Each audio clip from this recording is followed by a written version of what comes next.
Assalamualaikum warahmatullahi wabarakatuh. Perkenalkan, nama saya Siti Munawaro dari kelas 2A. Di sini saya akan menjelaskan materi toksikologi untuk pertemuan yang ketiga yang berjudul toksikokinetik, dan saya akan mereview jurnal yang sudah saya kutip. Apa itu toksikokinetik? Toksikokinetik merupakan proses yang terjadi setelah xenobiotika masuk ke dalam tubuh yang meliputi 4 proses.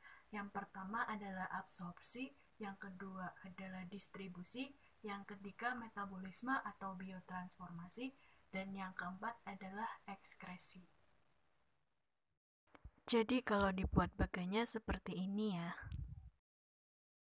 Oke, selanjutnya saya akan menjelaskan masing-masing proses yang terjadi selama fase toksikokinetik.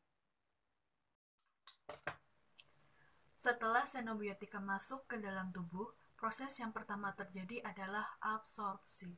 Absorpsi merupakan proses penyerapan xenobiotika melalui membran sel. Setelah xenobiotika terabsorpsi, kemudian proses selanjutnya adalah xenobiotika tersebut didistribusikan ke organ tujuan dengan melalui mediator cairan darah. Proses terakhir yang terjadi setelah xenobiotika sampai ke organ tujuan adalah proses metabolisme. Xenobiotika tersebut akan dirubah secara kimiawi setelah sampai pada organ target atau organ tujuan. Proses biokimia yang terjadi pada xenobiotika biasa dikenal dengan reaksi biotransformasi. Ya, ini adalah slide biotransformasi. Jadi secara umum, proses biotransformasi dapat dibagi menjadi dua fase, yaitu fase 1 adalah reaksi fungsionalisasi dan fase 2 adalah reaksi konjugasi. Pada fase pertama, yaitu reaksi fungsionalisasi, xenobiotika akan mengalami pemasukan gugus fungsi yang baru. Selain itu juga akan mengalami pengubahan gugus fungsi dan akan mengalami penguraian secara reaksi oksidasi, reaksi reduksi, dan juga reaksi hidrolisis. Pada fase yang kedua, yaitu fase reaksi konjugasi, xenobiotika yang telah siap atau yang sudah termetabolisme pada fase yang pertama akan terkopel atau membentuk konjugat dengan senyawa endogen tubuh, seperti konjugasi dengan asam amino ataupun konjugasi dengan asam salisilat dan sebagainya. Oke, selanjutnya kita akan ke review jurnalnya. Di sini jurnal yang saya kutip adalah efek toksik formalin terhadap gangguan fungsi hepar. Formalin merupakan salah satu xenobiotik yang sekarang ini banyak ditemukan dalam industri makanan sebagai pengawet. Seringkali penggunaannya tidak diketahui kadarnya sebab tidak terdaftar dan tidak terpantau oleh Depkes dan Balai POM setempat. Enzim SGOT dan SGPT merupakan enzim transaminase. Enzim SGOT atau serum glutamat oksalotransaminase banyak ditemukan pada organ paru-paru, otot jantung, ginjal eritrosit, otot rangka, pankreas, tulang, dan otak.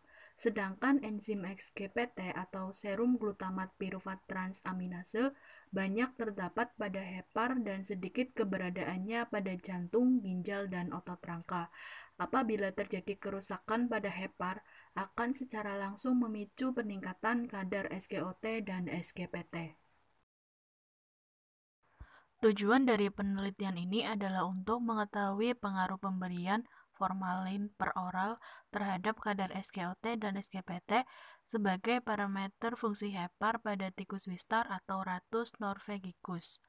Metode yang digunakan adalah dengan membagi tikus wistar menjadi dua kelompok, yaitu pertama kelompok kontrol dengan diberikan placebo, kemudian kelompok yang kedua adalah kelompok perlakuan dengan diberikan formalin. Perlakuan dilakukan selama 14 hari, dan setelah dilakukan perlakuan, diambil pengambilan darah sebanyak 3 mili dari pembuluh darah retroorbital tikus. Kemudian darah dimasukkan ke dalam tabung dan disentrifus selama 15 menit. Selanjutnya mengukur kadar SGOT dan SGPT dengan menggunakan diasis kit dan spektrofotometer. Hasil analisis independent sample t-test dapat dilihat pada layar.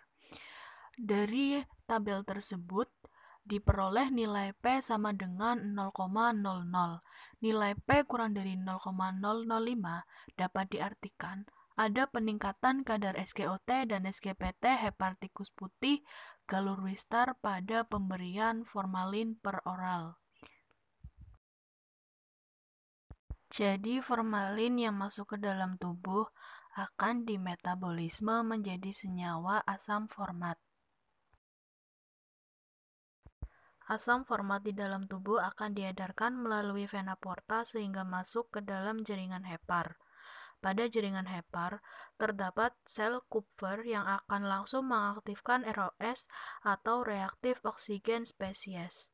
Pengeluaran ROS mengakibatkan terjadinya kerusakan pada struktur lemak yang dapat mengakibatkan kerusakan pada struktur sel yaitu pada membran mitokondria. Apabila berlangsung terus-menerus, akan mengakibatkan kematian sel.